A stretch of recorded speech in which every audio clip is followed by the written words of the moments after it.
क्रियाकलाप करते हैं जिनमें हमारा सामना चालक और विद्युत धारा से होता है। यानी कोई विद्युत तार होता है, उस विद्युत तार से विद्युत धारा बहती है और हम उसका उपयोग करते हैं। जैसे एक सामान्य से उदाहरण हम लेते हैं, तो सामान्य से उदाहरण है टॉर्च का, कि टॉर्च में सेल होता है और सेल से चालक तार जुड़ा होता है, चालक तार से जुड़ा होता है स्विच, और स्विच के बाद जुड़ा होता है बल्ब, और सेल से विद्युत धारा है वो बहती है और वो चालक तार से होती हुई स्विच के जरिए होती हुई कहाँ चली जाती है, बल्ब में। और बल्ब क्या करता है, दीप्त करता है, यानी रोशनी देता है, दीप्ति होता है।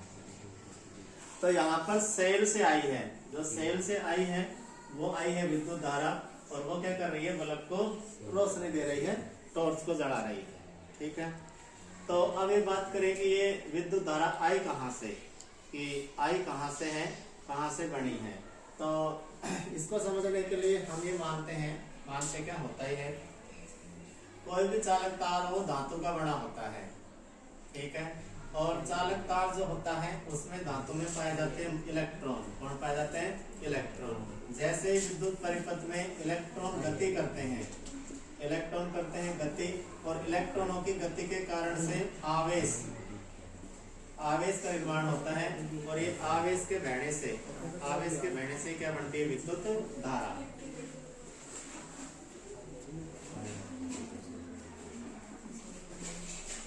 ठीक है, देखो कोई भी धातु हो उसमें इलेक्ट्रॉन होते हैं, तो चालक तार धातु का बना होता है, चाहे कॉपर का हो, चाहे किसी को चांदी वगैरह का हो, तो उसमें इलेक्ट्रॉन होते हैं। इलेक्ट्रॉन करते हैं गति, इलेक्ट्रॉनों की गति होती है आवेशों के जरिए। ठीक है, यानी आवेश बहता है, और जब आवेश बहता है तो आवेश के बहने से बनती है विद्युत धारा। क्या बनती है, विद्युत धारा। तो अब हमें परिभाषा देनी है विद्युत परिपथ की और विद्युत धारा की। ठीक है, तो सबसे पहले तो हम परिभाषा देंगे विद्युत धारा की, और वो क्या होता है।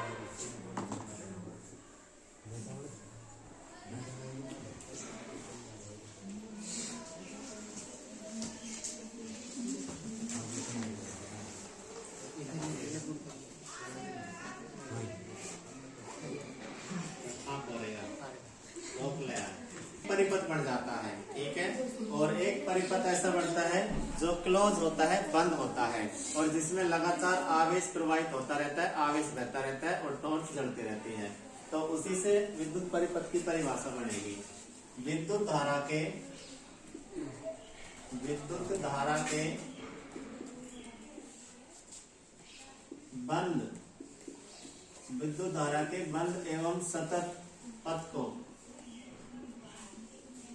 बंद एवं सतत पथ को विद्युत परिपथ कहते हैं।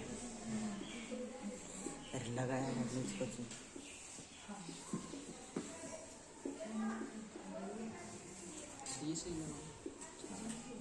विद्युत धारा के बंद एवं सतत पथ को विद्युत परिपथ कहते हैं।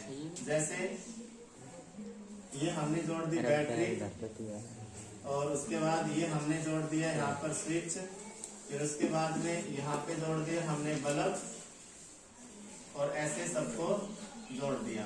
तो यहाँ पे देखिए, जब तक स्विच बंद, मतलब कि स्विच आपस में जुड़ा है, यानी कि स्विच है वो तार हैं जो जुड़े हैं। अब इसको ऐसे समझिए कि स्विच इसकी जगह ऐसे ले लो, ऐसे। अब ये परिपथ ना बीच में से कहीं टूटा हुआ है। ठीक है, अगर ये परिपथ टूटा हुआ है तो विद्युत धारा जो धनात्मक से ऋणात्मक की ओर बहती है वो यहाँ पे आके रुक जाएगी, आगे नहीं जा पाएगी, क्योंकि परिपथ बीच में से टूटा हुआ है। तो अब ये इस समय ओपन है, यानी खुली कुंजी है। अब हमने क्या कर दिया, इसको कुंजी को बंद कर दिया। तो जैसे ही बंद करते हैं तो इसमें से होकर विद्युत धारा बहने लगती है, और बल्ब है वो रोशनी देने लगता है। अब यानी कि क्लोज, यानी कि कुंजी बंद है। ठीक है, तो वही तो लिखा है कि कुंजी बंद है, तो आवेश जो है, बैटरी से आने वाली विद्युत धारा आवेशों के रूप में बहती है, और बहने के बाद पूरे परिपथ में जाती है और बल्ब रोशनी देने लगता है। तो विद्युत धारा के बंद, देख लो पूरा परिपथ क्या है, बंद, और सतत यानी लगातार विद्युत धारा बह रही है, तो विद्युत धारा के बंद एवं सतत परिपथ को क्या कहते हैं, विद्युत परिपथ। ठीक है। अब उसके बाद देखिए विद्युत धारा, ये विद्युत धारा क्या होती है, तो विद्युत धारा को समझने के लिए हमें पहले कुछ बातें हैं वो समझने पड़ेंगे। तो देखो इलेक्ट्रॉन के बारे में देखते हैं, इलेक्ट्रॉन क्या होता है। जब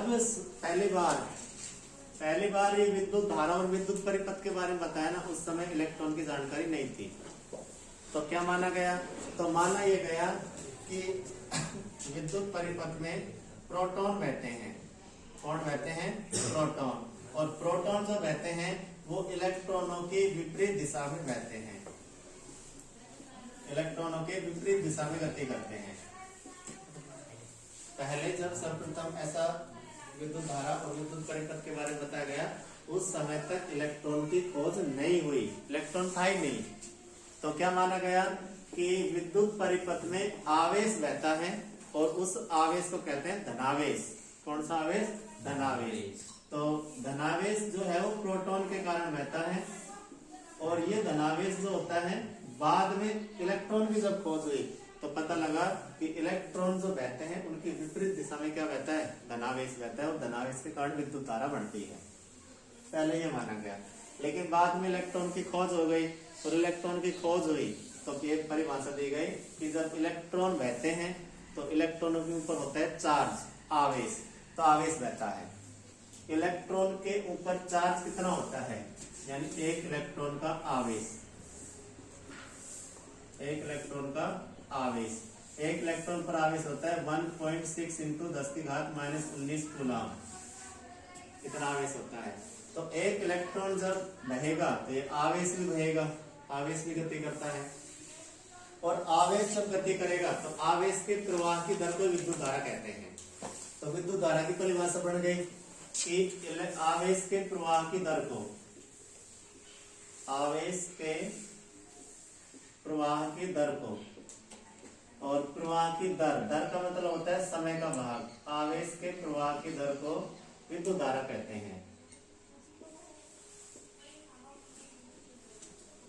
आवेश के प्रवाह की दर को विद्युत धारा कहते हैं। यानी कि विद्युत धारा का फॉर्मूला जो बनता है वो बनता है विद्युत धारा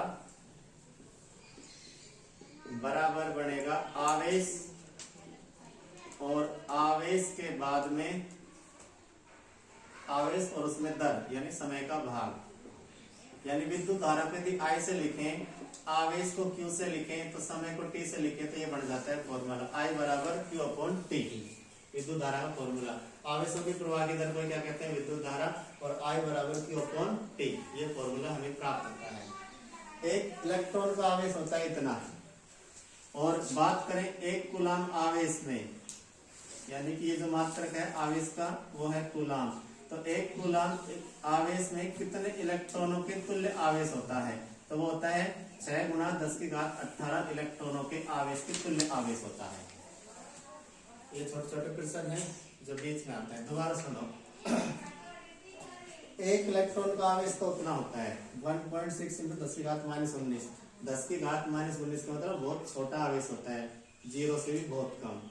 लेकिन एक कूलम आवेश में कितने इलेक्ट्रॉन आएंगे फिर, तो एक कूलम आवेश में जो आएंगे ना वो आते हैं 6 × 10⁻18 इलेक्ट्रॉनों के आवेश के तुल्य आवेश, उनको मतलब 6 × 10⁻18,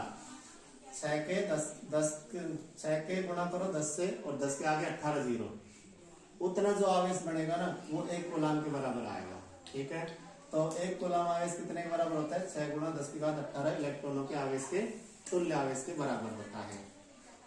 तो सबसे पहले क्या माना गया कि इलेक्ट्रॉनों की विपरीत दिशा में धनावेश बहता है, उससे विद्युत धारा बढ़ती है। बाद में इलेक्ट्रॉन की खोज हुई, इलेक्ट्रॉन की खोज के बाद में पता लगा कि इलेक्ट्रॉन पर आवेश होता है, इलेक्ट्रॉन का आवेश इतना होता है, आवेश का मात्रक कूलम होता है। तो एक कूलम में कितने आवेश होते हैं, कितने, एक कूलम आवेश कितने इलेक्ट्रॉनों के तुल्य होता है, 6 × 10⁻18 इलेक्ट्रॉनों के तुल्य होता है। ठीक है, अब बात करते हैं इस विद्युत धारा के मात्रक की। विद्युत धारा का मात्रक, तो आवेश का मात्रक तो होता है कूलम, यानी Q, हिंदी में लिखते हैं आवेश, आवेश का मात्रक होता है कूलाम, और कूलाम को हम लिखते हैं C से, और समय का मात्रक होता है सेकंड, और समय को हम लिखते हैं सेकंड से, यानी स्मॉल s से।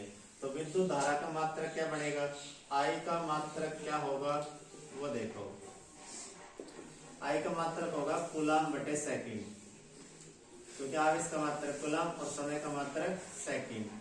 तो आवेश का ये विद्युत धारा I का मात्रक हो गया कूलाम बटे सेकंड, यानी C बटे S, और यदि इसे S को ऊपर ले जाए ये बन जाएगा घात -1। तो विद्युत धारा का मात्रक होता है कूलाम बटे सेकंड या CS इनवर्स, -1 को इनवर्स बोलते हैं। तो ये क्या होता है, ये होता है एम्पियर के बराबर। किसके बराबर होता है, एम्पियर के। तो विद्युत धारा का मात्रक क्या होता है, एम्पियर। विद्युत धारा का मात्रक एम्पियर, और एम्पियर होता है किसके बराबर है, कूलाम बटे सेकंड के। ठीक है, ये जो मिला है ना विद्युत धारा का मात्रक कूलाम बटे सेकंड, कूलाम बटे सेकंड, इस कूलाम बटे सेकंड को एम्पियर कहते हैं। क्या कहते हैं इसे, एम्पियर। तो एक आदमी हुए थे जिनका नाम था आंद्रे मेरी एम्पियर। हाँ, ये एक वैज्ञानिक था।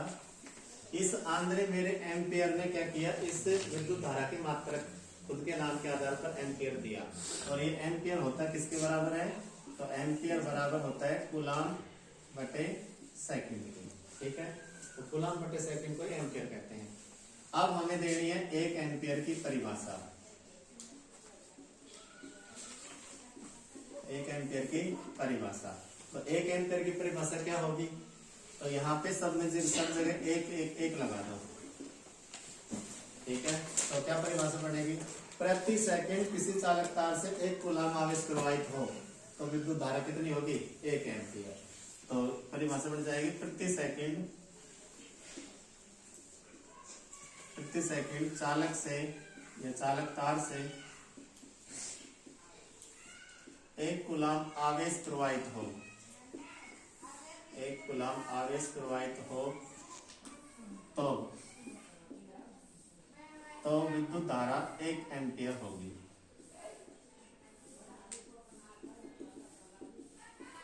ये परिभाषा पड़ गई किसकी, 1 एम्पियर की।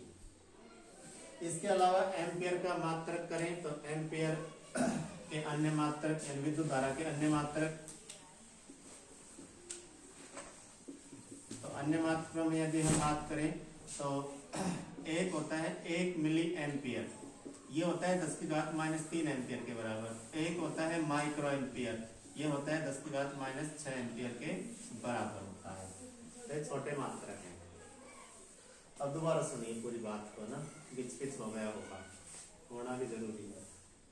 तो सबसे पहले तो हम विद्युत परिपथ को पढ़ते हैं। तो विद्युत परिपथ क्या होता है, विद्युत धारा के बंद एवं सतत पथ को क्या कहते हैं, विद्युत परिपथ। ठीक है, बढ़ाना है तो एक बल्ब जोड़ दिया, एक सेल बैटरी जोड़ दी सेल जोड़ दिया, यहाँ पे हमने स्विच लगा दिया।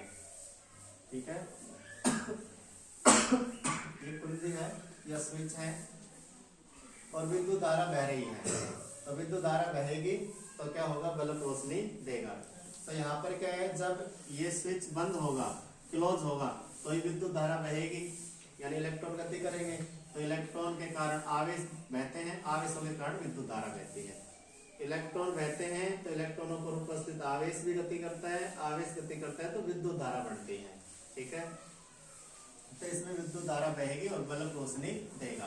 तो यहाँ पे देखिए विद्युत धारा बह रही है बंद परिपथ में, पूरा बंद है चारों तरफ से और लगातार बह रही है। तो विद्युत धारा के बंद एवं सतत पथ को क्या कहते हैं, विद्युत परिपथ कहते हैं।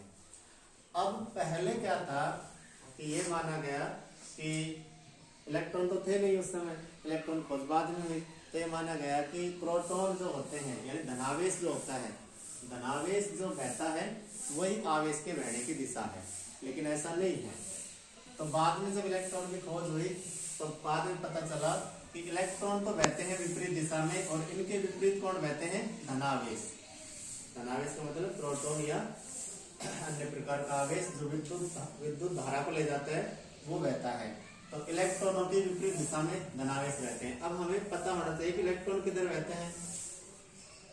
इलेक्ट्रॉन जो बहते हैं, गति जो करते हैं, इलेक्ट्रॉनों की गति किधर से किधर होती है। इलेक्ट्रॉनों की गति होती है धनावेश से ऋणावेश की ओर, यानी बैटरी के पॉजिटिव टर्मिनल से और नेगेटिव टर्मिनल की ओर। ठीक है, ऐसे तो बहते हैं इलेक्ट्रॉन, अरे ऐसे तो बहते हैं इलेक्ट्रॉन धनात्मक से ऋणात्मक की ओर। जबकि धनावेश जो होते हैं, इलेक्ट्रॉन ऋणावेश है, जबकि धनावेश जो है वो बहते हैं ऋणात्मक से धनावेश की ओर, यानी ऋणात्मक सिरे से धनात्मक सिरे की ओर।